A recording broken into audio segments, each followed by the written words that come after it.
Ini adalah pemeriksaan transvaginal yang kita tujukan untuk mengukur serviks atau panjang mulut rahim,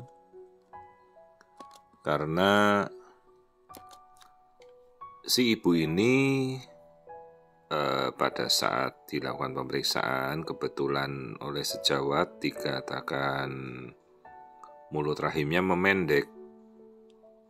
Ya, dan dijelaskan harus dilakukan penjahitan mulut rahim.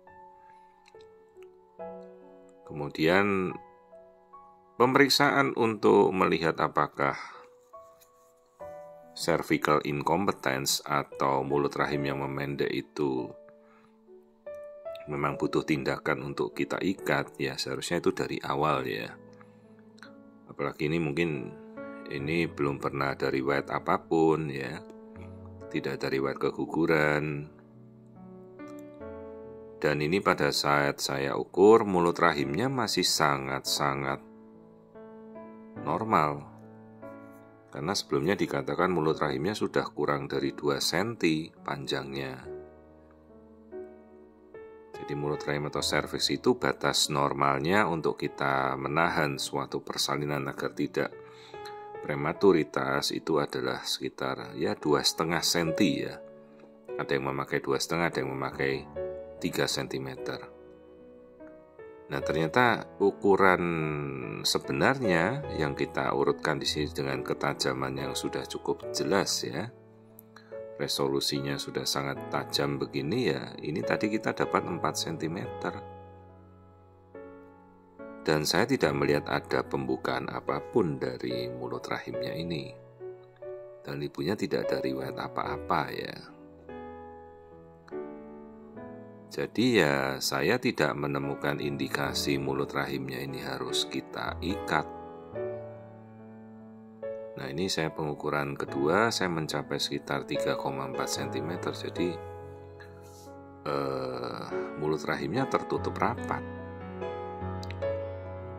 Terus kita bisa melakukan pengukuran seberapa sih keras lembutnya mulut rahim itu ya, elastisitas namanya.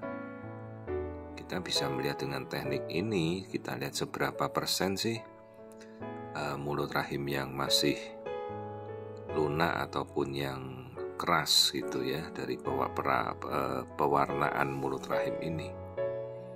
Itu namanya teknik elastografi. Kita melihat seberapa alotnya mulut rahim ini bisa menahan jangan sampai terjadi prematuritas.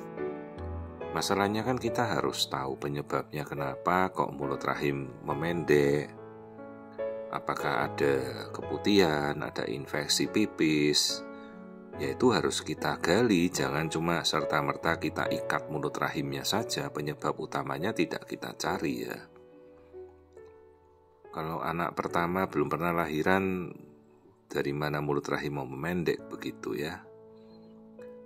Jadi dipikirkan apakah si ibu ini ada infeksi panggul, apakah ada infeksi pipis, apa ada keputihan, itu harus kita cari. Jadi saya tidak menemukan indikasi saya harus mengikat mulut rahimnya. Kemudian ini karena kebetulan kita lakukan USG transvaginal, posisi kepala pas di bawah, kita lakukan pemeriksaan otak. Nah, seperti ini struktur kepala bisa kita lihat dengan tajam ya, karena langsung pada daerah kepala. Nah, seperti ini saya melihat bagian-bagian dalam kepala sangat tajam, sangat jelas kita bisa melihat ruangan-ruangan kepala otak ya. Jadi pemeriksaan transvaginal sekaligus karena kepala bayinya ada di bawah, sekaligus kita dari transvaginal kita bisa melihat struktur otak seperti ini lebih tajam daripada melihat struktur dari perut, kepala dari perut ya. Jadi ini saya mencoba melihat struktur otak yang biasanya kita lihat dari USG abdomen, sekarang kita lihat dari USG transvaginal. Jadi kan kelihatan sekali struktur otak itu tajam sekali, bisa kita amati seperti ini. Ya, ini karena kebetulan saja posisinya kita melakukan pemeriksaan dari transvaginal sekaligus mengukur panjang mulut rahim. Saya sekalian tuh melihat struktur otaknya, struktur kepalanya ya. Jadi struktur otak sudah saya periksa, struktur otaknya bagus, jelas sekali terlihat ya kalau pemeriksaan transvaginal, pemeriksaan kepala ya. Tapi repotnya kalau bayinya sungsang ya kita tidak bisa melihat kepala di bawah. Ini struktur otak sudah kita amati, saya tidak melihat ada kelainan ya. Kembali kita lihat nih struktur kepala, struktur otak, kepala bagian belakang, otak kecil ya, otak besar, semuanya tampak normal. Nah ini kita bisa ngukur namanya cerebellum untuk sesuai dengan usia kehamilannya persis tepat dan sangat-sangat tajam resolusinya. Boleh kita lihat pembuluh darah di kepala, ini pembuluh darah di otak, di bagian tengah kepala ya. Ini semua sudah kita lihat, kita amati.